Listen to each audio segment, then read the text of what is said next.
Hello and welcome to the AVForums podcast for Monday the 5th of August. August already. Joining me on this edition, Steve Withers. Why you got to be so negative, man? Ed Selley. I guess that depends on how you define special. And Kaz Harlow. Your mistake is thinking you got a goddamn choice, boy. Welcome back to the podcast. It's been a busy week. It's been that busy that I can't remember what's happened during the week. But I've been playing with a hairdryer and a subwoofer today. Splendid. That sounds a bit MacGyver-ish. Have you made an atomic bomb out of them? Well, some of you might remember that I mentioned that one of the MK subwoofers here stopped working. It's still powered on but wasn't getting a signal. So, great customer service. Gecko sent me a replacement amp up. But the only way of getting the amp out of the back, because it's a sealed unit, is it's stuck in with 3M tape, really strong 3M tape. So it arrived on Saturday and I realised I had no way of getting it off the back without heating it up. So I bought a £9 hairdryer. Mm-hmm. I was about to say, it didn't strike me as the sort of thing you'd have lying around naturally. No. I went to the hardware store and I bought a £9 hairdryer and it worked. I sat there for 5 minutes, heated up the amp on the back of the subwoofer until the glue melted, stuck a screw in one of the holes and gave it a bit of a pull and it just came away. Nice and easy. So it was just a case of taking it out, taking a clip off, putting another one in, clipping it up, and then screwing it back on. So even though it's quite simple, do you still feel like weirdly emasculine? Yes, and accomplished? absolutely. I have accomplished something because I plugged the subwoofer back in and it worked again. And I thought, get in! I am a master. Me, because I am man. Yeah, we've all been there. Yeah, doing the whole gorilla punching on the chest thing. Yeah, absolutely. Yeah, so that's been my day, and I've basically been working on loads and loads and loads of stuff, which is all piled up and ready to be published, which will start happening this week. It's just been really mega busy. So that's what I've been doing, Steve. I haven't been doing that much, really. Bit of work, not much else. Went to the cinema. I honestly haven't got anything else to say, unfortunately. Blimey. Wow, I wish I had that life. You just sit around and wait for death. Yeah, at this point, yeah. Well, if you want to borrow a hairdryer to play about with... Why would I need a hairdryer? Exactly. What have you been up to, Kaz? Quite a lot in comparison, I think. I mean, I've been to Bournemouth, went for a break, spent some time on the beach, built a humongous sandcastle, and also went to a 50th birthday party. It's funny when you get to the stage where you're going to 50th birthday parties rather than 40th birthday parties. But yeah, and saw... Right, so exciting stuff happening all over. So Ed's probably going to talk for the next 20 minutes because Ed will have done something really exciting, like a museum or something. I'm afraid I've been largely doing your work. Obviously I know because now it's August, it's time to get the July reviews in. That's how it works. The only thing that I realised that I may have some progress still to make in my diet. It was the farmers market this morning, first Sunday of the month. So I wandered down there and I went to one particular I wandered over to one particular store and the lady goes, "Oh, don't worry, I've got your bag of pork scratchings ready." And it's like, oh shit. When you buy them that routinely that they've saved your bag. So yes, I do have a giant bag of homemade pork scratchings in the kitchen, which I may or may not do something appalling to later on. Other than that, I haven't been to the cinema because I don't go to the cinema. It's a terrible place full of terrible people. But I've been listening to a load of music on lots of different formats and things. It's been productive but calm. I finally, and many people I'm sure will have probably cracked this years ago, but last night I finally made a decent homemade tikka masala sauce with low-fat creme fraiche because it's not gone right the two previous occasions. I thought third time lucky. Really satisfied with that. Possibly the achievement of my week, which is sad, but I'm still quite pleased with it. So there we go. You do know that was invented in Scotland. I do. And the original recipe contained a tin of Heinz cream of tomato soup. Yes, it does. And it's not one for the purists, but I quite fancy being able to make my own and at the same time try and get less, fat and sugars into it than would be in the jars of the stuff. So low fat creme fraiche looked like it had the answers to that, but there were temperature issues. Solved it. Really pleased with how it went last night. So yeah. Again, I'm not quite waiting for death in the manner of Steve, but it was still quite satisfying to achieve. You know, that's possibly the highlight of my week. So there you are. Okay, so there we go. We've fixed subwoofers, we've made tikka masalas, and whatever Steve and Kaz did, I've forgotten now. Kaz, did you go with somebody else, or did you just go to the beach on your own and build sandcastles? Yeah, that would have been interesting, but no, I went with the entire family. All right, okay. So that was hence the sandcastles, and so yes. And I've got to say, you're sounding far better this evening than you have in previous weeks. So whatever Yeah, you're doing, have you shaved? Right? Yeah. Kaz, have your kids reached the point where they will randomly dig an enormous hole? Yes. Good.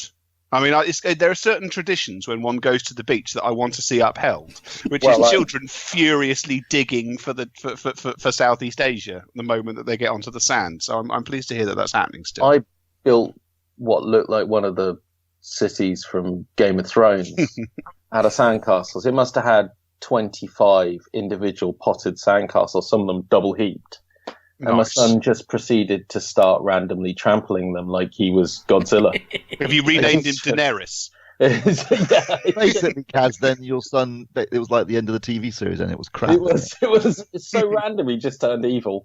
But yeah, I was like, what are you doing? You wanted me to build a sandcastle. He just trod on another one in response. That's top gittery. I appreciate that. That's good. Excellent. He's good like that. Good stuff. So it's been a busy week. So Kaz, tell us what we can win competition-wise. Oh, let's see. We can win a copy of Lost in Space, the complete first season on Blu-ray. That closes 7th of August. I've got my doubts about anyone who's got Netflix and Dolby Vision actually considering this a sensible route to take. But anyway, you can also win a copy of One Deadly Summer on Blu-ray. 13th of August that closes. Win a copy of De Palma's latest masterpiece Domino on Blu-ray. That closes 20th of August. A Bowers and Wilkins Formation Wedge worth £899.99, which blows almost all of the other competitions. Yeah, all of the other competitions out of the water. That closes 24th of August. Get on it. The next closest is win £100 to spend with MPB, the platform for trading camera gear online. That closes 10th of September. And another big one is win copies of all of Criterion's August titles on Blu-ray. That's Kiss Me Deadly, Clute, and Do the Right Thing. That closes 26th of September. Cool. That's not the same Domino that had Keira Knightley in it, is it? No, this is right. a new Domino. I don't really know why it's called Domino. I suspect that Domino is just one of the generic titles that they pulled out of a hat. It's Brian De Palma, like Untouchables, Carlito's Way, Scarface. That was a long time ago. Yes. When did you last name a good film by Brian De Palma? No, I know. Well, probably kind of Mission Impossible era, isn't it? So talking like 20, 23 years, is it? 20-something years since the late 90s, Mission Impossible. I don't think he's done anything that is amazing. I enjoyed Snake Eyes. I did too. But I mean, I'm not sure that it was up there with his classics. No. But he's always interesting. I mean, even a bad De Palma film's better than most other people's films. This one tries its best not to be. Oh, you've seen it already? Yeah, I've reviewed it, yeah. Because I saw Femme Fatale, which pulls the oldest trick in the book, which is like, it's all a dream at the end. I can't believe he pulled that one. That's just like the lamest trick in the book. Then I saw Passion, which is his most recent one before Domino. Pulls exactly the same trick. It's all a dream at the end. I thought, get off. Come on, Brian. You've got to get a new trick. Yeah, so this one... Please tell me it doesn't end with it turning out to be a dream. No, but I wish it did. God it might actually make it more interesting. But by all means, do enter this competition to win this fabulous prize. Well, I mean, competitions are always good because, like, you can win the competition, then check it out. Like, you don't actually have to buy the thing. So no, that's competitions fair. are always good from that point of view. But particularly if you're a Brian De Palma fan and you're like, I actually need to see this. What better way than this? I have ordered it. Yeah. Way. It's add it to my De Palma collection. Yeah, to give him his due, it sounds like it was taken off his hands. So the producers went, "Nah, we'll finish it for you." And so he threw his hands up, walked away. And to me, it feels like a student version of a Brian De Palma film. Someone who loves Brian De Palma went, "Oh, I'll do this. I'll film it for, 360-degree camera pans and that sort and funny angles and no extras. Diopters. Really, really badly conceived, supposedly tent sequences. That's really, really, really creepy. Yeah. So anyway, as we say, you can win this as a competition prize. I think we really need to be moving it on slightly here, Kaz. So is there any previous competition winners? I got none down here. I'm sure there are, but I got none. Okay, good. There was none when I checked the system. So, but there was 3 or 4 in the holding pen, as they call it. Yeah. So there'll be some next week. So anyway, that's what we've been up to in competitions. We'll be back in a sec with hardware reviews.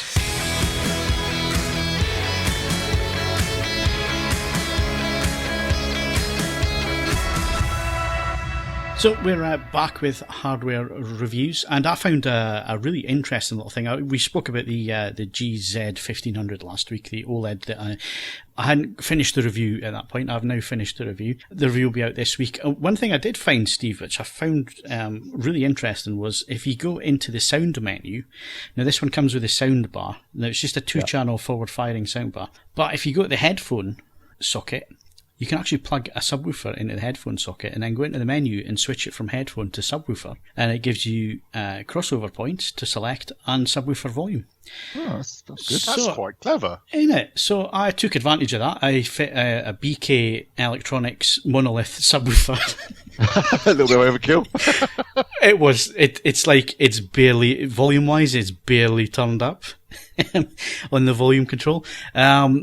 So added to that, and now it's sounding really quite nice. It's got a nice bit of weight to it and so on. So I had been shown that on the 2000. I wasn't aware it was going to be a feature on the 1500. I don't know if it's available in the 900 and 1000. I haven't checked to see if that's a feature there, but I thought that was a cracking little feature. Yeah, that's quite a clever idea. I think they've been doing that for a while, because I've often seen them at the convention. That's what they've had like little subwoofers. See, I've always assumed that they were add-on systems. I didn't think they were part of the TVs, but you can add any subwoofer you like as long as you got a 3.5mm jack to whatever. And like I say, you go into the menu system, you can select a crossover point and so on. So I thought that was an excellent idea. Obviously, the TV already comes with a 2-channel soundbar, and it's just made the sound so much better. I mean, it's still front heavy and so on, but a lot of people nowadays, a bit more weight, a bit more foundation. And a lot of people are downsizing these days, so being able to do that, I'm not aware of any other manufacturers doing that. So it's a nice little touch there, Panasonic. I really quite like that. So the review's coming out this week. Steve's going to talk about a soundbar actually from LG. Yeah, it's the LG SL9YG, which is one of their new sound. I think they've got 3 that they've launched this year, 3 sort of high-end soundbars. The SL10. SL9 and SL8. So this is the sort of mid-range one. And basically, it's a 4.1.2 channel soundbar with support for Dolby Atmos and DTS:X. It's been tuned by Meridian, and it includes a wireless subwoofer, and it's got Google Assistant built in. So basically, if you look at Samsung and LG, they're kind of mirroring one another but doing slightly different things. So you've got Samsung with their soundbars, and they've got they support Amazon Alexa, and shit, I just turned her on. I think. Hang on. You've just turned her on, have you? Since Steve, you're cut off from the inside. I'm going to pull the plug out. There we go. Yeah, I killed her. Sorry, let me start that again. Yeah, so on Samsung's side, they basically got Amazon Alexa, and they are in bed with Harman Kardon, obviously, who used to be in bed with LG, but now is a Samsung company. And they're doing a range of soundbars that offer DTS:X and Dolby Atmos support. And on the other side, you go LG, and they're basically doing the same kind of thing, but they've got Google Assistant built in, and they're working with Meridian now, and they're also providing Atmos and DTS:X support. So you kind of got two similar things. There are differences. In the case of the LG range, their flagship model, the SL10, is only a 5.1.2 in the sense that it's got 3 forward firing channels, 2 side firing channels, and 2 upper firing channels, whereas Samsung's flagship is the HWQ90, which is a full immersive system with actual wireless rear surrounds and wireless rear upward firing drivers, so you get 5.7.1.4. So there are differences there. The lower down the range, they get much more comparable. So the pricing wise, the SL9 that I'm reviewing at the moment, that's kind of priced and aimed to go head to head with the HW Q80. But the Q80 actually is a 5.1.2 channel system, whereas the SL9 doesn't have a center driver. So it's only got 2 forward firing drivers, 2 upward firing drivers, and a couple of side firing drivers. Does it make a big difference? Not really. I mean, dialogue still sounded clear on the LG, so I don't think it's now a massive issue. But I do like having a dedicated center speaker for dialogue and things like that. I think it adds to the front soundstage. So if that's something you would be interested in, then obviously the Samsung has the edge there. Plus, it's also a little bit cheaper. So I think it's £100 cheaper. So in that case, you might find that, or maybe it might be exactly the same price, but you get the extra center speaker. And other features, though, they've both got wireless subwoofers. They've both got 2 HDMI inputs and 1 HDMI output. They do things like, obviously they've got built-in Wi-Fi, built-in Bluetooth.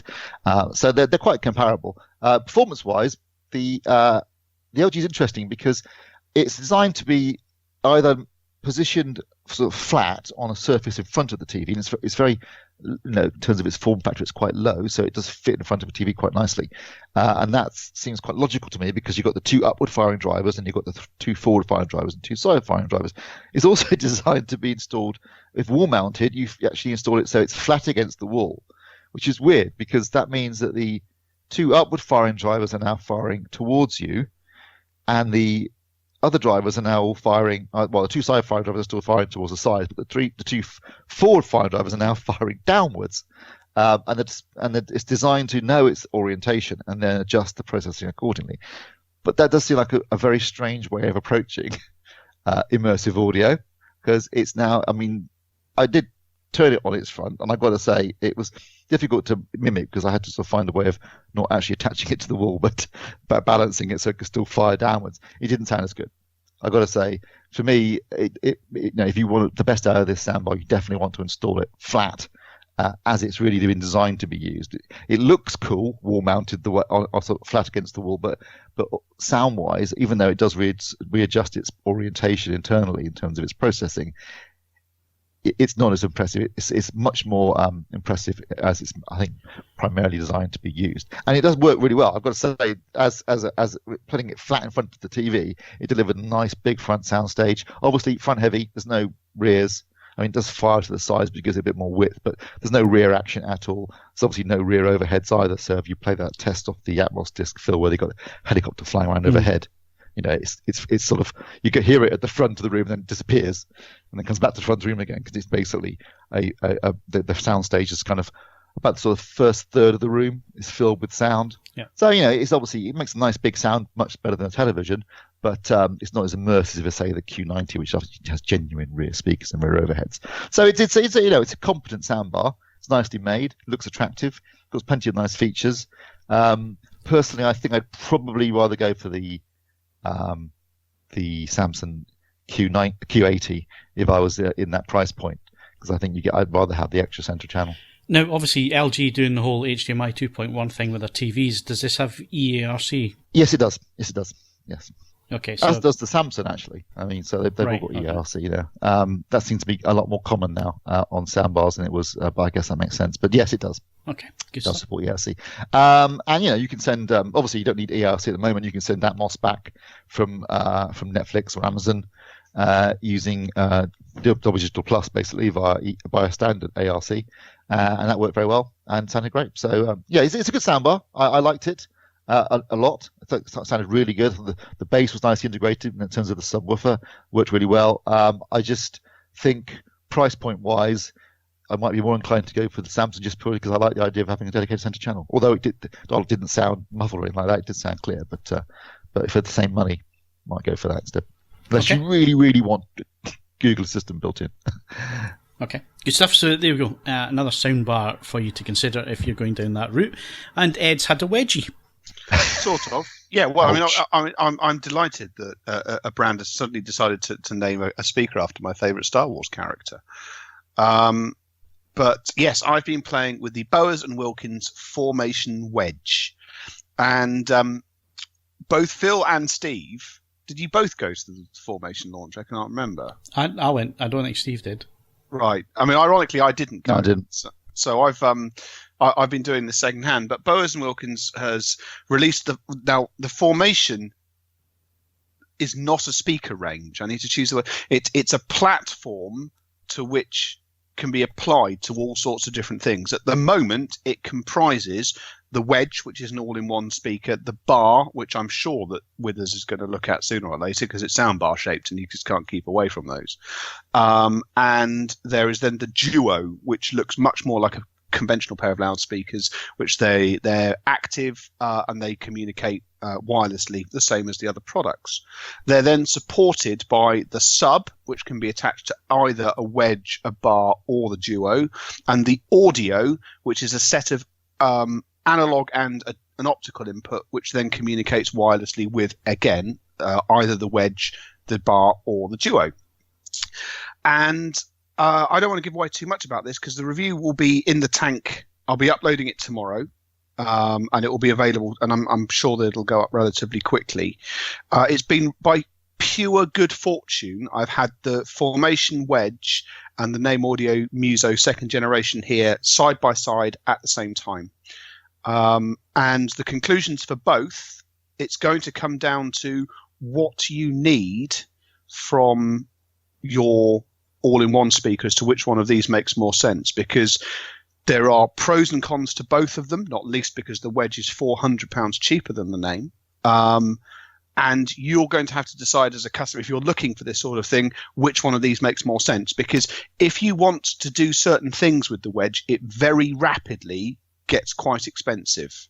And I cover all of that in the review as well. I've got to say, from the launch, Ed, wasn't really thinking much about the price of these things. Obviously, when you're there and you're being demoed, and the way that they did the launch was it was in Mayfair, but it was in a house in Mayfair. So like it was a downstairs bedroom where they had the Wedge.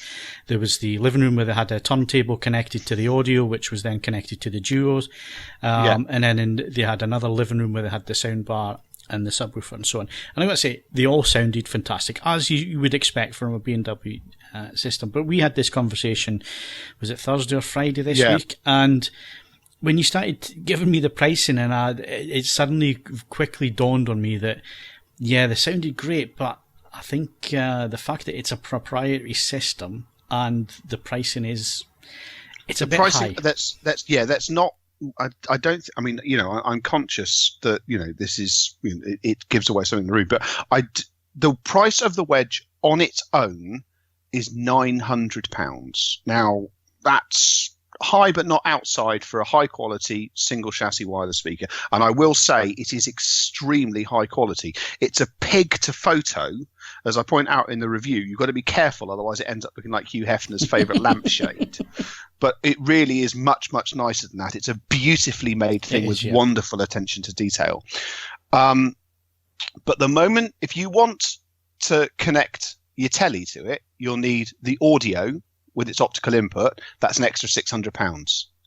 If you want to talk to it, do actual classic network audio, so sample rates higher than 1648, you need room, which is a minimum of £120 a year plus, £100 a year, $120, plus hardware to actually sit it on. It could very rapidly climb towards £2,000 once you start bolting options onto this thing. And as a result of that, the Name starts with a £400 disadvantage, but it's got the inputs built in as standard. It has streaming software of its own as standard. And you're going to have to decide, because put bluntly, the Wedge sounds as good, if not in certain regards better than the Name does for £400 less. But you then have to start working out what you're going to do to it. And I've had the Duos go through at the same time. Will go up on the site in the fullness of time. And I think the issue is more pronounced there, and I'll cover that in their copy at the time. But it's a tremendously accomplished piece of kit, but you are being invited to pay handsomely for the privilege. And I do think that a number of dealers, there's places. I mean, this is I think I said to you in our conversation, this is a Selfridges product. It'll be there. It'll look fantastic. It'll just work. And there's a subset of people for whom that's quite sufficient. In a more classical dealer situation where there's rival products sat there at the same time, I don't know. I think a lot of people are going to go, where's the money gone? Yeah, and the money has gone, just so we do cover this aspect, because it was one thing that they did make abundantly clear at the launch, is that they have gone with a proprietary system, so they have full control over it. Yes. So it'll always talk to each other. They will never break connections, all the rest of it. They said all that, and then when they did the demo, it broke. Well, they connect. But I would say, but that's where a lot of the money's gone. Yeah, set up for both of these products, they have been utterly bulletproof on the time here, and they work on the mesh network principle. So they communicate back to the outside world via 2.4 gigahertz wireless or Ethernet if you're desperate. But then they communicate with each other on at 5 gigahertz on completely separate receivers and transmitters. So the more you add Formation products, they unlike a number of these systems, they're not going to place any additional meaningful strain on your wireless network, because they are essentially taking a single feed and then they're looking after themselves. Yeah, I think the Duo's got 3. Oh, and they've booked 5. It's 5, is ridiculous. it? Yeah. Right, yeah. It's extremely clever, and I would say, I mean, I'm now a sad sack. I live on my own. My son turns up periodically. If you're in a busy household where there's you, your partner, possibly a couple of kids, so on and so forth, and you're all, constantly doing web-based stuff, there's a lot to be said for the fact that the formations are not going to be placing much of a pull on your network because of how they function, and that's to be commended. And I think there are certainly in the US, I think that's going to probably be a considerable advantage to them, but it isn't going to be an advantage for everybody, and we'll see how it goes. This is a good product, I'm quite happy to state that, but you'll have to read the review and decide whether it's the sort of thing that you feel is worth the outlay. Okay. They are excellent products. Go read Ed's review when it appears on the site. Get his full thoughts on it as well, because there's lots of people, lots of manufacturers approaching this in slightly different ways, and it's interesting to see the approaches and obviously the results. So, check out his review, and obviously Steve's review of the Soundbar as well. The name will be available for later on in the same period as well. So after a little bit of time, you'll be able to do a side-by-side in the same manner that I've been doing. And you can think, if you're in the market for this sort of thing, you can then decide which one of them is for you. Okay, good stuff. Basically. Right, so it's short and sweet hardware reviews, but the reason for that is that we've got lots to get through in the movie side of things yet again, including a film review, which is going to contain spoilers. It's going to be at the end of the film section, but we're going there next.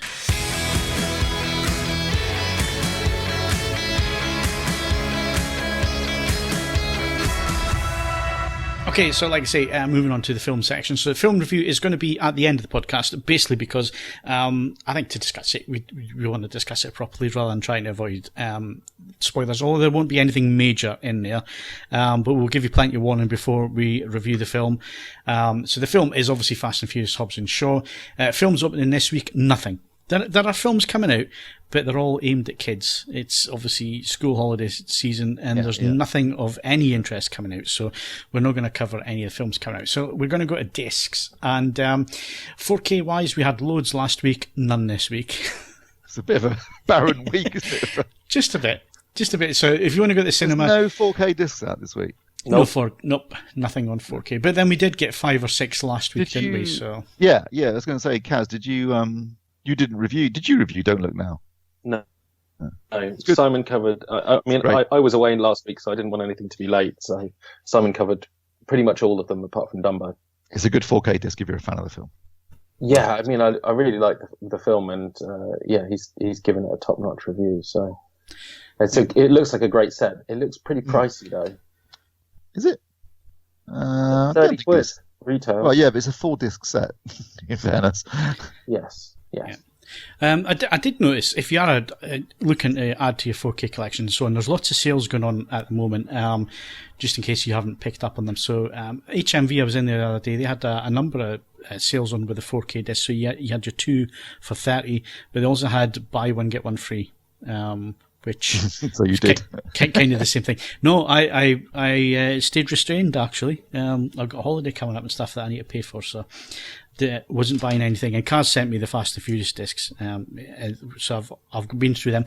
They were on sale. I think it's £49 at Zoom over the weekend. So it must have said if you're at the other end of the technological spectrum, they are clearing some post receivership vinyl surplus as well. Most of it's dross, but I was able to pick up the Chemical Brothers Push the Button album for 20 quid on double vinyl, which I was quite pleased with. So if that's your poison, do have a look in the bin for that bit as well, because there are some surprising things lurking in there. It's one of these things, Ed, when I go into HMV now and I look at the vinyl prices and I think, when I was 14, 15-year-old coming into HMV, the vinyl prices was like £6-7 for an album. Oh, yeah. And it's now, 30 quid is the average for an album? Those would have been that Chemical Brothers album, the reissues were 30 quid a pop. Yeah. That's Laserdisc money. A lot of money. £20 I was quite happy with. So that was, that's fine. I'm now just missing one Chemical Brothers album, so I'm quite pleased with that. Yeah.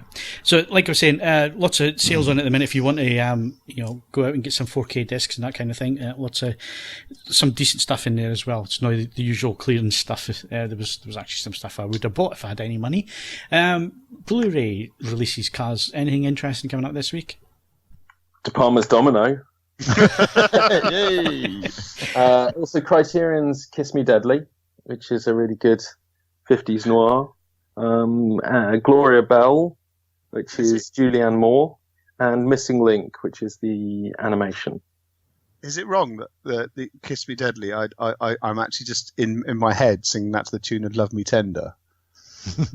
Or is that not what I'm supposed to be doing? It's probably not what you're supposed to be doing. Free will. But it's okay. It could be worse. Yeah. Good. Give it a couple more beers. I'm trying to be restrained this evening, actually. But everything this week looks like it's geared towards streaming, because I've got a mission on this week. We got Preacher the final season. Now I thought the first that's tomorrow. I told you that last week. yeah. Okay, so the first episode drops tomorrow, and then Euphoria season 1, which is I'm looking forward to Zendaya. that. Zendaya, Tuesday night. That's Tuesday night on Now TV. Sky Now TV, and then Glow season 3 is the 6th. So that's Tuesday as well, I think, isn't it? Yeah, that's Tuesday as well. And then Wu Assassins, which is I'm not going to pronounce his name, Iko Uwais, who's the star of The Raid. He's doing a Netflix series that drops Thursday. Splendid. So quite a bit on. Yeah. I still haven't watched the stuff we were discussing 6 months ago on Netflix. There's so much to catch up on at the minute. And then I went through Now TV the other day, and I was like, I want to see that, and I want to watch this. And I've still got the second half of Orville to catch up on, because they split the season into 2, didn't they, Steve? Yeah. And I've still got the whole second of that to get through. Although I did notice that although it said it was disappearing on the 4th of July, Chernobyl is now there for the next 4 years. So you've got a while. It's got a half-life of 20,000 years. So at least if you haven't caught that yet, then it's still there. It's still on Now TV, and I fully intend to watch that, because I think it's only 8 episodes, isn't it? 8 hours? Or is it 5? No, it's 5. 5, 6. Yeah. So it's about 5. Yeah, you can do that in an evening. Really try hard. Yeah. If you want to be really profoundly depressed at the end of it, yes. Actually, 5 hour. I would recommend watching it at least a day apart an episode, because the end of certainly the first 2 episodes, the end of the first episode and then the end of the second, they're phenomenally tense. And if you just watch the next episode straight off, it saps a bit of that. Because I watched it weekly, it was like, the lights just went out. And you have to wait a whole week to see what happens. But if you watch it straight on, it just feels a bit anticlimactic almost. So I would recommend spacing that one out if you can, even nightly. So even if it just walked to the fridge and back again. I'd give it slightly more than that, but I agree with Kaz on this though. Even knowing the nature of what happens at the end of the second episode before I watched it, yeah, it's deeply impressive, and it gives you time to dwell on things like that. And after the third episode, obviously, you could probably go out for a long, cheerful walk and consider the nature of human life. So yeah, all good. Right, okay. Well, we may as well do our TV of the month then if we're discussing streaming and so on. So I'm quickly going to come in here because I haven't been watching that much, but the stuff that I have watched I've enjoyed. So Gas Monkey's back if you're into your cars. The first opening episode was actually a feature-length episode, which I wasn't expecting, and they did a 1968 Bullet Mustang build for Chad McQueen, who's Steve McQueen's son. 50th anniversary of the film, obviously. So obviously I was interested in this one just straight away because it was a Mustang. But I have to say, what an excellent episode. And they ended up back in the streets of San Francisco, closing the streets down and restaging the chase sequence and filming bits and pieces of that. So yeah, that's entertaining if you like that kind of thing. It's well worth having a look at that. The other thing I was going to mention is the documentary series Revolutions, which is on BBC 4. I think it's 6 episodes. We're at episode 2 this week. So it's ideas that change the world. So this week it was the car. The week before it was flying. So if you like that, you like your science, you like your engineering, ideas that change the world, the internet, all that kind of thing, it's all got to get covered. And it's Jim Al-Khalidi, is that how you pronounce his name? Yeah. It's him that's presenting it. And another one that Ed pointed out as well, which I'm going to watch tonight, actually, I've decided, is Everybody in the Place, which is an incomplete history of Britain, 1984 to 1992, which is obviously dance music and the whole Summer of Love 2 and all the rest of it. So that'll be worth watching as well. So that's the 2 from myself, other than all the Moon stuff. There was loads of that on. Lots of decent stuff on the BBC with that as well. So yeah, that's it from me. I don't know whether this technically started in July, but I'm going to go with it because I just love it. It's low impact television, but the second series of Bob Mortimer and Paul Whitehouse Going Fishing has kicked off on BBC. Is that back? Is it? Excellent. And it gets precisely nothing done. And it doesn't matter. They're just two fantastically charming, witty, and nice people in gobsmackingly beautiful bits of the UK, spending a very pleasant half an hour.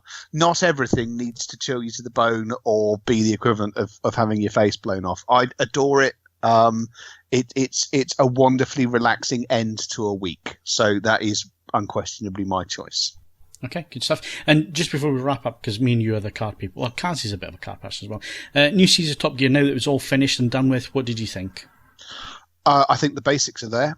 I mean, that certain things need to be sort of addressed. Like at the moment, it's abundantly clear that only one of the presenters is capable of actually pushing driving? The limits of. I was going to be slightly kinder than that. It's abundantly clear that on account of him having no sense of risk, Flintoff is probably capable of travelling extremely quickly. But there's an element of there's perhaps a lack of finesse to it.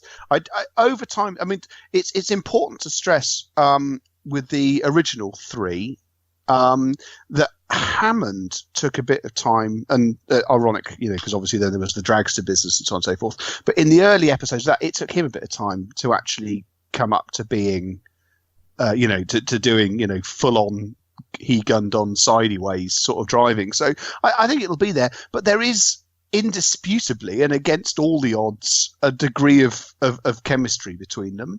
And yeah, I think from provided that they actually now stay as a triptych, they should be. There's the potential for it to become quite a good thing. Yep, I've got to say I haven't laughed as much as I at Top Gear in such a long time as I did with the electrocution. What am I trying to say? That's what I'm trying to say. I couldn't get it out there. That was hilarious.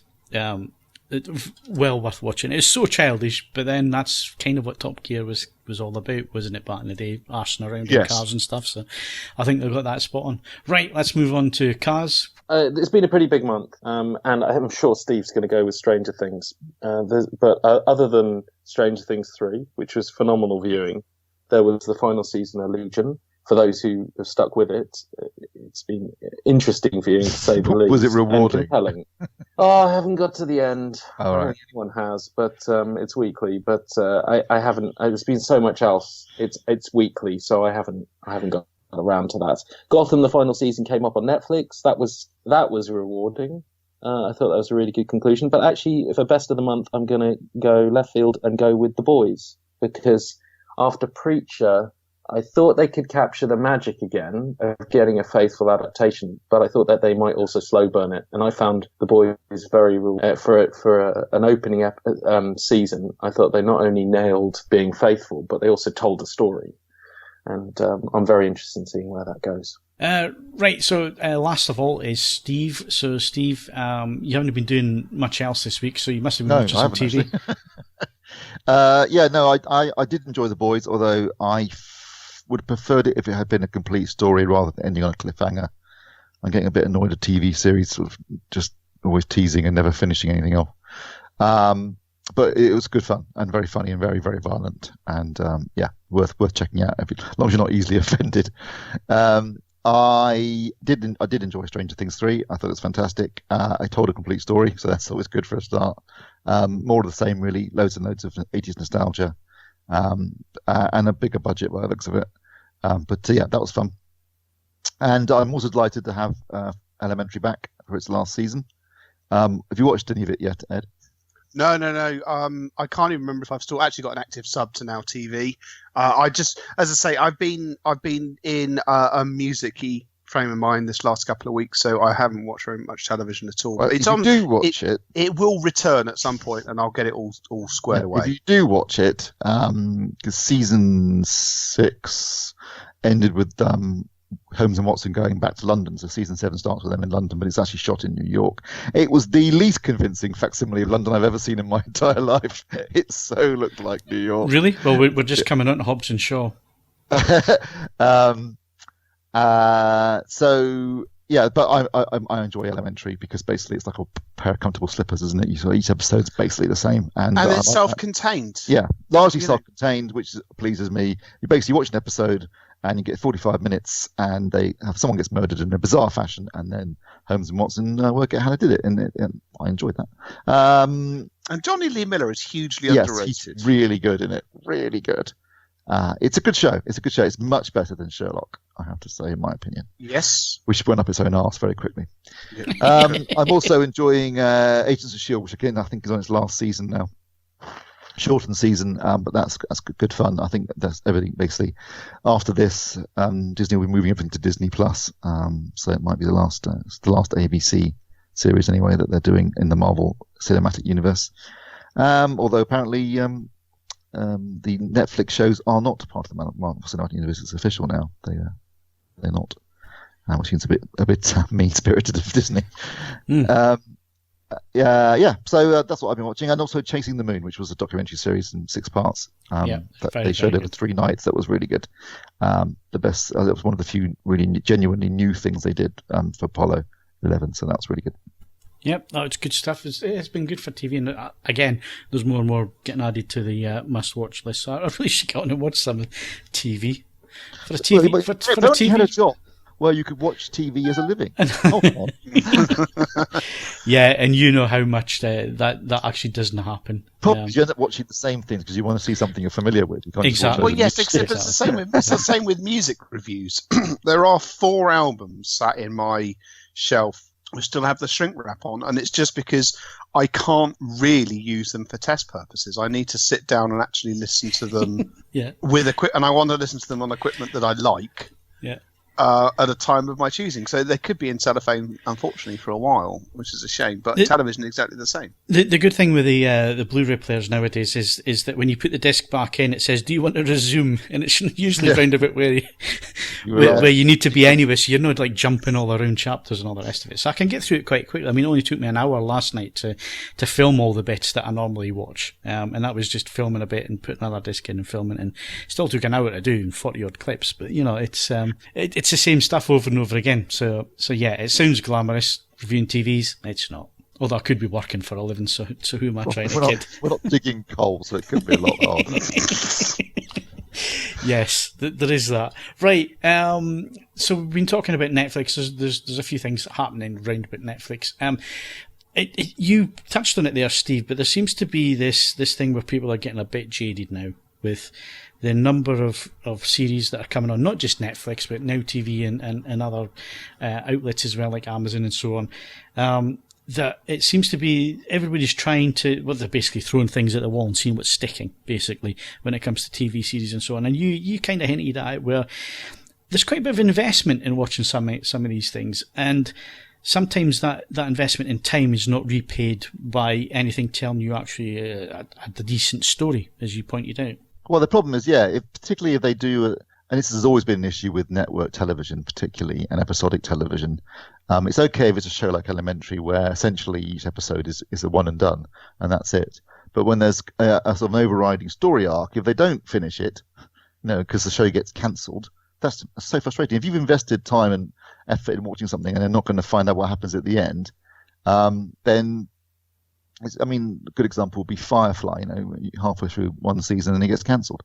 So you never find, I did do a film out luckily later, but, that kind of thing is just frustrating. Or worse than that, you make it right at the very end and it's horribly unrewarding, like Lost. Like Game of Thrones or Lost. Yeah, well, Lost, they clearly lost the plot, literally. And were making it up as they went along. But you'd think the only way that the best way of approaching it is what's the source material for this series. So something like Altered Carbon is based on a book, or The Expanse, which are based on books. So there's a kind of a finite source already established. So in that case, you might get a coherent single story with each season. That obviously backfired a bit with Game of Thrones, where there were books to start off with. By the time they got to 6, 7, and 8, they had no many books anymore, and they'd start making up as they went along, and then it all went horribly wrong. Stranger Things is the exception, where although there is certain things that go from season to season, essentially each story is a contained story, and I like that. I'm trying to think. There's been quite a lot of series that have come up on Netflix recently that seem to, what was it, Night Flyers, Kaz? Yeah, so the guy Martin who did Game of Thrones. It was Martin again, wasn't it? Yeah. He wrote a short story for it, to give him his due. I think it was eventually expanded to a slightly bigger book, but he wrote a finite story, and they made it into a film, a Night Flyers film back in the 80s, which wasn't particularly well received, and then it got picked up for Netflix. And I thought it had some really good ideas, and it could have been like a Event Horizon sort of style TV show, but I don't think they used any of the ideas very well. And ultimately, when it got cancelled, it was like, is that it? So yeah, we sat through a whole season, 10 episodes, and there's no ending, and they're not making any more because it didn't do very well. I think they do, like you say, like you said with Altered Carbon. That's a prime example of really getting something right. It's good source material. There are 3 self-contained books, and if they nailed it, they've got 3 really good seasons to run with. But there's too much on Netflix. Another Life is an example for me. Like a few months back, they're announcing that they're looking at quality control. That one slipped right through, didn't it? It's just they need to stop doing so many TV shows and start focusing on better quality ones. Well, it's possible that they aren't going to have any choice in that. Yeah, well, we were just coming on to this because obviously this is a point that keeps coming up, is that, and I read it in your reviews, Kaz, and we've kind of gotten to the stage where we just accept it, well, it's a Netflix film, so it was okay. It was a Netflix film, or it was alright. It was a Netflix series, which doesn't stand for much quality, and when you see how much money Netflix are burning through, let me read you a sentence, because I've brought it up, so I'll sort this out. The company currently owes more than $32 billion in terms of debt repayments, lease costs, and other expenses. That figure is 115 times Netflix's peak year of cash generation in its history. Now, Steve, you're the former banker here. Does that sound like a bubble to you? Does not sound like a sustainable business plan to me. When you got things like Disney Plus coming out at the end of this year. They're going with numbers, aren't they? They're just going with numbers, and it was fine when there was no one else on the horizon.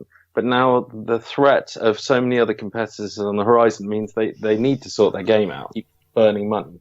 It sounds a bit like the Amazon approach to things. Amazon was set up, it was never set up to make a profit. It was set up to build and build and build until eventually it would start to make money. The difference is that Amazon's got Amazon behind it. Yeah. Who are the biggest one of the biggest companies in the world, make an ungodly amount of money doing other things, i.e. selling us everything we buy. Whereas Netflix, this is their only thing they've got. Yeah, exactly. I thought Phil's point was Amazon have taken over the whole shopping marketplace. Yeah.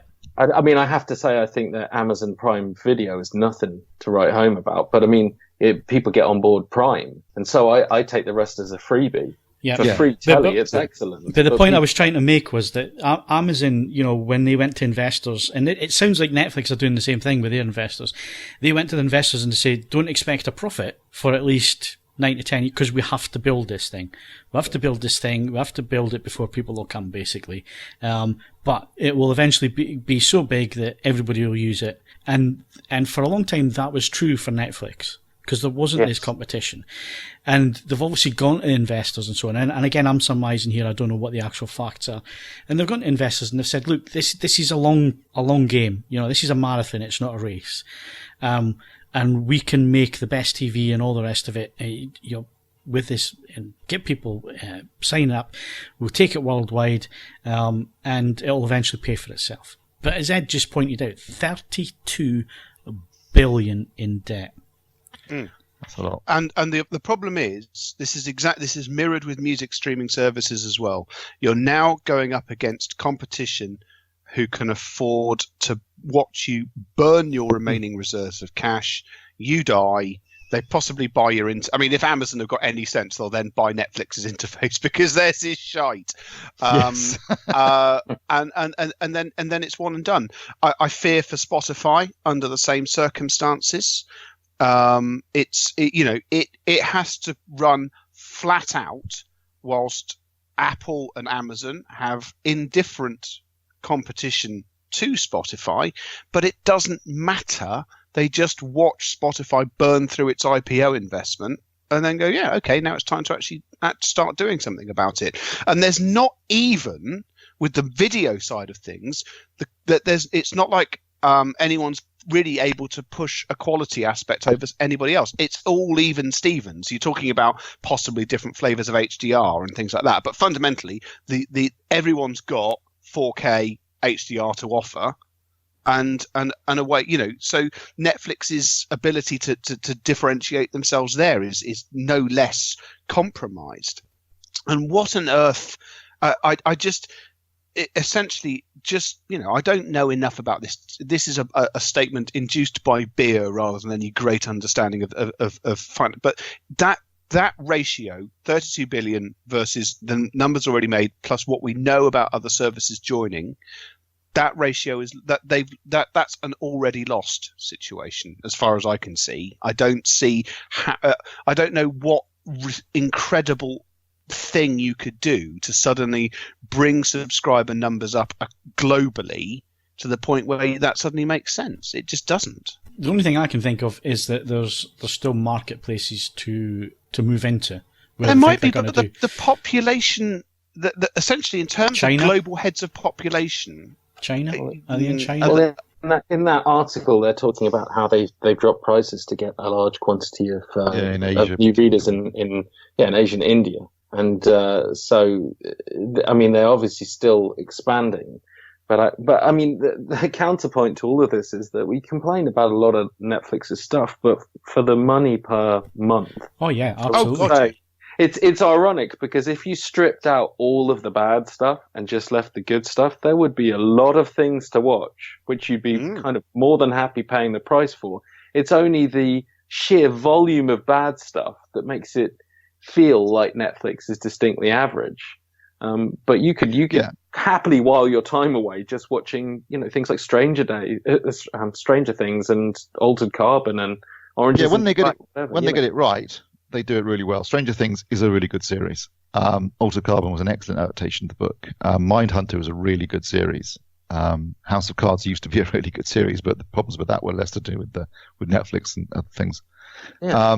So when they do it well, they do it really well. And at the moment, technically, they're ahead of the rest of the curve, aren't they, in terms of delivering Dolby Vision, Dolby Atmos. Their production values are superb on most of their stuff. And even the bad stuff. Even the bad stuff they spend a lot of money on, yeah. I mean, Phil, you're absolutely correct looking at this. They have 139 million subscribers globally. So obviously on a planet of 8 billion, there's growth. Still a lot of growth, yeah.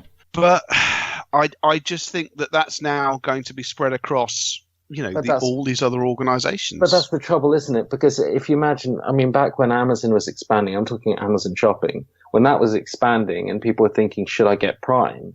There were no competitors. And Amazon could keep doing that until now. I mean, what's an Amazon competitor? Like, it's just Amazon or nothing.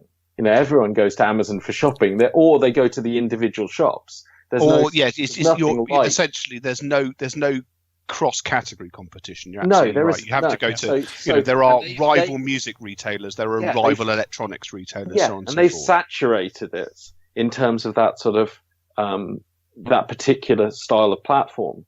But Netflix, if they'd have got to that stage, it would have been very hard for the Disneys and the Apples and everybody else to get on board that, because people would be like, I've got Netflix.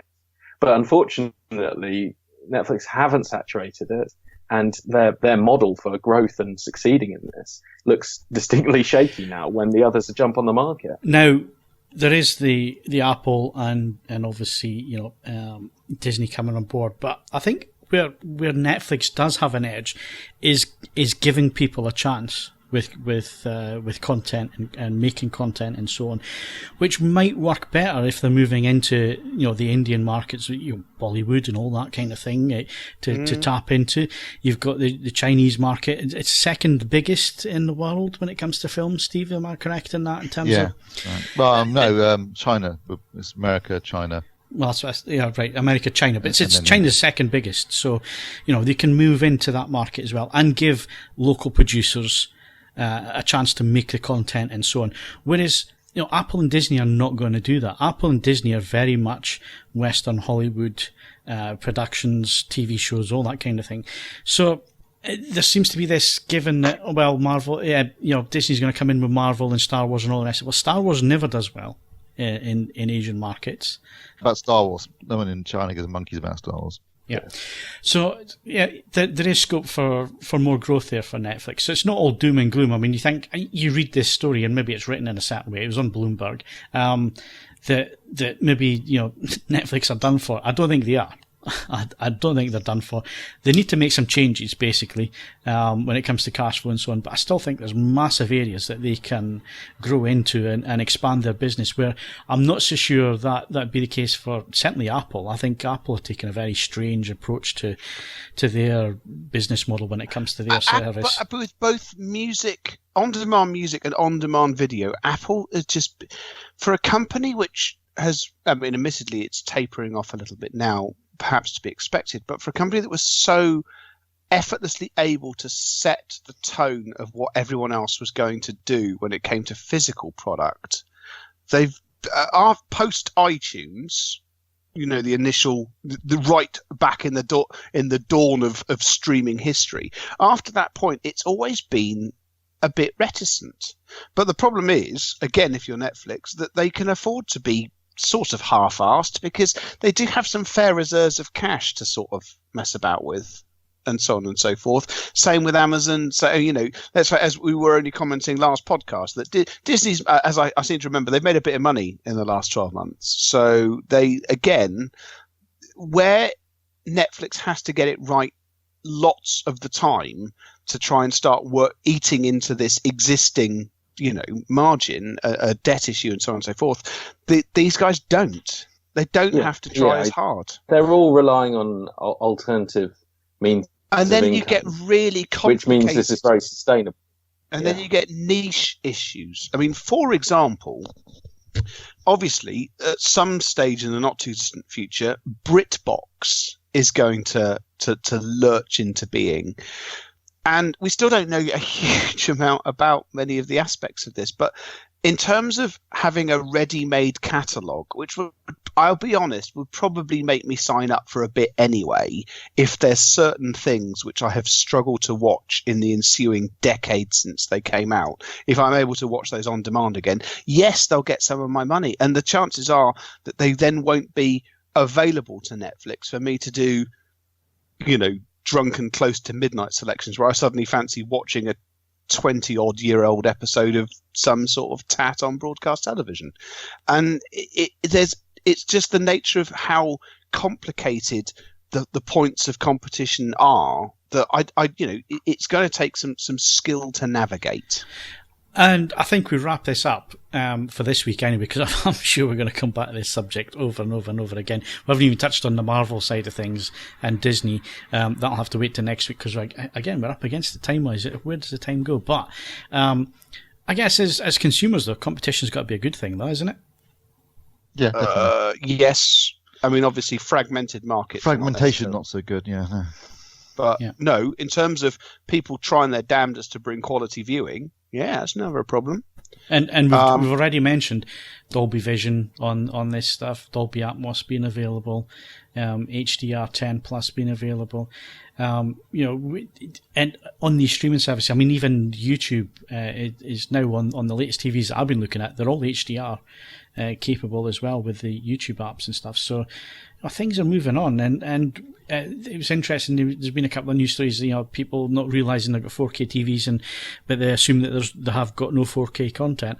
You don't have to look too far these days for that kind of thing. So even the technical side of it's improved massively over the last few years. Yep. Yeah.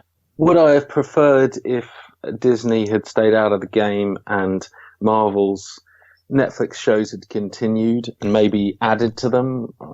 Maybe would have gone with that one as a better outcome. That's the only one that's really got me interested at the moment. Yeah. Is the Disney Channel, and I don't like the idea of getting Disney Plus. I'm even upset by the fact that it's being released late. I don't like the fact that we're going to get it later. Well, that's it. I mean, Mandalorian comes out in November. We're not going to get to see it over here, are we? Yeah, exactly. So things like that just annoy me about Disney's version of doing things. Like it's fine if they want to release it like Netflix releases it globally. We see stuff the same day it comes out in America. Well, there shouldn't be this disparity anymore. It's just frustrating. And like you say with Mandalorian, everyone's geared up to see it. Take my money. Oh, no, you can't, because you haven't set up a plan. Yeah, but, you don't know. They might use another platform for it globally. Cause, maybe they'll do Netflix after all that. Never say never. Right, let's move on. Film review time. So we are going to discuss Fast and Furious Hobbs and Shaw.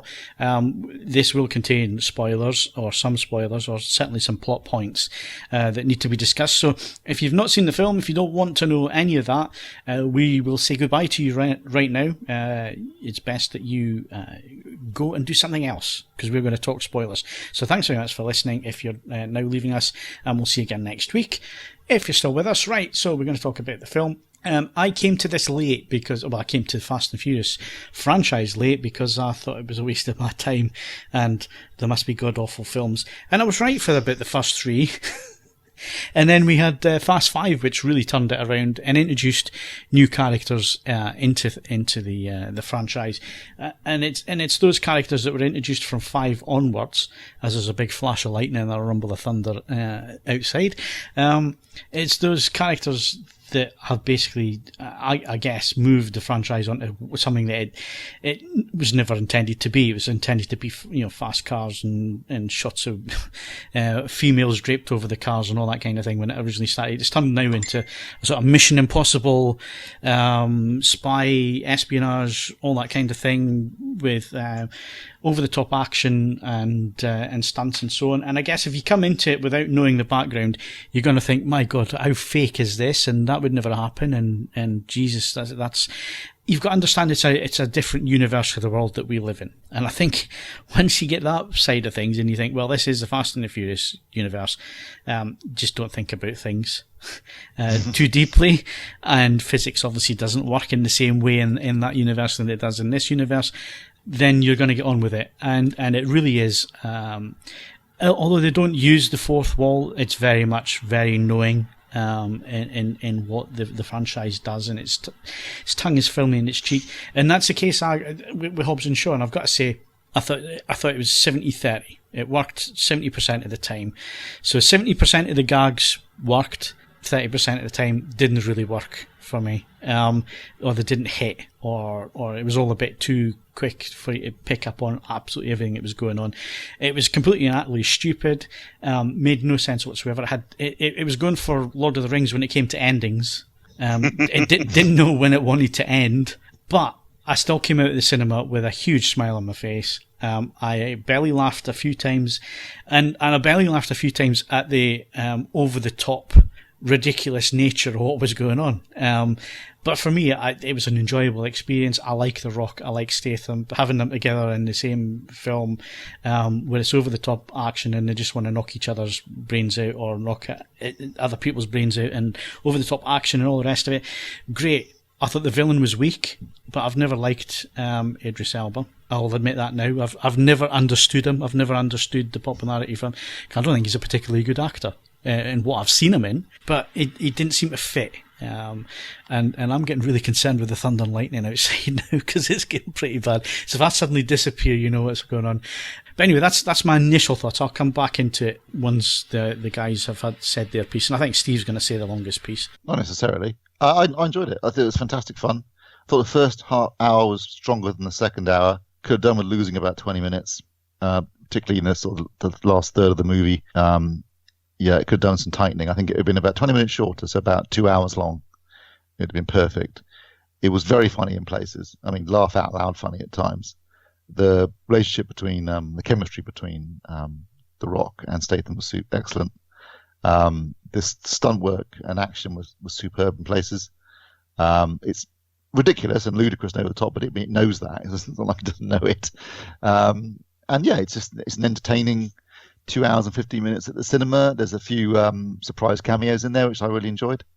I wouldn't say it's a particularly big spoilery film. I mean, you told spoilers at the beginning, but I mean, plot-wise, there's nothing in it that you didn't see coming. There's no plot. There isn't much of a plot, really.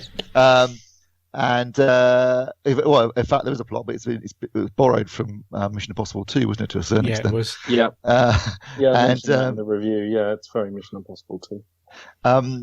And the fact that Hattie Shaw is his sister isn't really a massive surprise, because that's mentioned in the trailer, and also his mum mentions his sister almost immediately at the beginning of the film, and so when she pops up, you're thinking, well, that's got to be her then, isn't it? Really? What happened to his brother? Poor old Owen Shaw didn't get a look in. He's probably still in hospital, isn't he? He was in the last one, yeah. Yeah. Oh, right, okay. But there was a line that Shaw says where he said, "I had to kill my brother." No, he was sorry. Yeah, that confused me initially when he said that. What he meant was brother, not literal brother. But you're talking about shooting Idris Elba. Idris Elba. Yeah. All right, okay. I thought Idris Elba was quite good. No, I didn't have a problem with him. I thought he was a good villain, and a big enough man to stand up, and obviously they had to augment him physically to fight both Statham and The Rock at the same time. Fair enough. But overall, the one thing that disappointed me was that there was a sort of an overall villain who you never see. You only hear their very processed voice, and they a couple of times mention knowing or having some kind of history with Hobbs, with The Rock, but they never reveal who it was. So that was disappointing. How can you make another film if you blow all of your but you have right at the very end you tease who it was for the next film. My money's on Keanu Reeves. My money's on it. I'd love it if it was Keanu Reeves. Yeah, my money's on it being Keanu Reeves because he's worked with the director. He's got interest in joining the franchise. My money is on it being Keanu Reeves. Well, I thought it was either Keanu Reeves or it was going to be Charlize Theron from the previous film, because she's also worked with the same director on Atomic Blonde. But Hobbs doesn't really know her and has forgotten. That's a bit of a tenuous one for that one. Can you imagine if they unite the universe of John Wick and the Fast and the Furious? Yeah, the resulting explosion will be seen from space. Yeah, which is where they'll set it. It'll be the Big Bang. I mean, I have to say I did really enjoy it, but as echoing what's been said before, there was a point 2/3 of the way in where I just thought this is a perfectly satisfactory ending, and I'm really enjoying this. but there's actually a whole 50 minutes to go, and they're going to spend part of that 50 minutes in montage territory. Where it was very rocky. Going, let's have lots of montage. Literally crack out some spears. Yeah. And it was. I'm not sure I was fully on board with it. And when Dwayne Johnson's character started talking about family, I just felt like he was trying to imitate Vin Diesel's character and all the other ones. And I actually missed Vin a little bit, I would say. I mean, I love these two. But I kind of missed the bigger family. I didn't mind Idris as the villain. I agree with Steve. They needed someone ridiculous to be super powered to fight them, and I really like the girl Vanessa Kirby. I think she was great. She was really good. Her turn in Fallout and springboarded off this, and she's looking like a contender for Catwoman. And I think she'd be great. I'm not sure how she works as being the sister, because in the flashbacks they looked like 3-4 years apart max. Yeah, supposed to 20. You could be my daughter territory. So, but it was very enjoyable. It was just, for me, too long. And one thing I did notice, I loved the cameos, but they did remind me a little bit that Ryan Reynolds, sorry if that's a big spoiler, but Ryan Reynolds is really funny. And whilst I like Hobbs and Shaw, and I think their repartee goes so far, whenever he's opposite Dwayne Johnson, he steals it. Yeah, he does. And Dwayne Johnson just looks like a plank. He looks stupefied into. I would what could suggest that respond to that. So anyone opposite Ryan Reynolds is going to have that problem, because you know that most of his dialogue is his own dialogue. He's just making it up as he goes along because he's that clever. So I kind of missed that in the rest of it, because he was just so funny. It stole it. I mean, hell, I even like Kevin Hart. Kevin Hart was funny, actually. Yeah, when he was doing the Star-Lord joke, I thought, well, that's even a recycled joke, but it was still really funny. And I thought that the cameos stole this a little bit, and in a vehicle that was framed around these two, who have been, they are the sort of the Kurt Russell Stallone pairing of 2019, and it's phenomenal seeing them together on a big screen. But I did think that they were a little bit overshadowed by some of their smaller bit parts. Yeah, I'm going to agree with you, Kaz. And Steve mentioned it as well. It needed a tighter cut. It needed to shorten the running time. It needed to chop a few bits in it and run a little bit smoother. But having said that, I didn't feel it was overly long. It was just a case of, it felt like the last 20 minutes was tacked on. The whole family thing, going back to Samoa and all that. It was a bit like, yeah, okay. We want to go international. Yeah, it felt a bit. The tone changed for me at that point. And it felt like it was tacked on. It felt like it was tacked on because you almost got the feeling. Yeah, you almost got the feeling that in the edit suite they were saying, "No, we need something a bit bigger. We need something else. Yeah, we need a bigger battle at the end. We need a bit." And that's what happened, basically. So, but anyway, you don't go into one of these Fast and Furious films thinking about things and trying to over assess what's going on and so on, because the plots never make any sense, the physics never make any sense, none of it ever makes any sense. But it's bloody good fun and really funny. And it was obviously all shot in England, apart from the Hawaii stuff at the end. Which was the thing I was going to say. It was supposed to be London. It was clearly Glasgow. London doesn't look like that. They obviously filmed. Now, I haven't looked into this, so I'm just guessing this. But they didn't film in London, but I don't know. It was definitely Glasgow. I would just go with the architecture and the way the streets were. That was a bit close, that lightning. Sorry, I'm being distracted now. Have you made your peace with God? Glasgow. I would say, when you mentioned Idris Elba earlier, I would say, I did get the feeling, given the franchise we're in, and given this is real spoiler territory, but given the franchise and the nature of the course of these stories, the angle they could take with Idris Elba could mirror previous characters in previous. Come back from the dead. Well, the first rule of filmmaking: if you don't see that person physically die on screen in front of you, they ain't dead. And this is the Fast and Furious. He was already upset with his boss, so I'm waiting for him to come back. Yeah, you look at Jason Statham. as the goodie next time. Yeah. Though, Join the party. Well, hang on. You guys obviously don't understand the Fast and Furious universe. If I have to explain it to you, they always come into a film as the bad guy, and then in the following film they join the team, as the good guy, and they become part of the family. Yeah. That's the way it works. Well, let's face it, it's going to have to be all hands on deck if they're going to fight John Wick. Glasgow appears in Fast and Furious spin-off Hobbs and Shaw for so the whole car chase and everything with the McLaren, it was all done in Glasgow. Excellent, well done, Phil. I was thinking, I didn't actually notice that. I thought it looked a bit like London to me, but it was when they went to be in Russia, and that was clearly the English countryside. Yep. It was about as convincing as Elementary's London. Yeah. And then Chernobyl was obviously a disused power station somewhere in England. I did really enjoy the little bits around there, though. Them getting in there and the corridor fight I found that hilarious. Oh, when they had what was it? For access with someone's Yeah, son. I found that bits like that. When they're dropping off the side of the building and Statham's in the lift and the rocks just it was brilliant. It's so over the top, but it just worked. I think you're right, Steve. It really had quite a tight first half. And an extremely loose second. Yeah, it just went for a fourth act. Yeah. You're right, Kaz. The sort of first 2/3, it's nice and tight, very funny. Big ending, big explosion at in Chernobyl. That would have been a satisfying conclusion. Or the guy comes out of it and they have to fight him. Yeah. So they could have just ended it there, and I'd have been perfectly satisfied. Yeah. But I love at the beginning when they're sort of showing their separate lives, and there's Hobbs in glorious sunny LA, and then there's Statham in miserable wet England, and it's all grey. And he's weightlifting, and the other guy's pulling pints. It's really nicely done. No, I mean, look, I don't ask for much in the movies. If you can entertain me for 2 hours, that's enough, and they did. So thank you very much. Like I say, I came out with a big grin on my face. I'd probably go and see it again. If I was good. Looking forward to that. And I'll tell you what, see it in IMAX. I did, I saw it in IMAX, but it was 235 all the way through. And it wasn't an IMAX film in the sense it wasn't shot with any IMAX camera. It was just an IMAX presentation of a regular scope movie.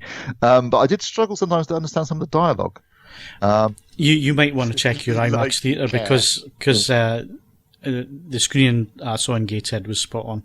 Absolutely spot on. I saw it in X Plus Atmos, and it was excellent. I think that my IMAX cinema is just so bloody loud. Yeah, maybe needs some work on it. No, it was really good, and it was nice seeing it on the big screen, and it's going to look gorgeous on disc. Do you notice a lot of it was close-ups? Yeah.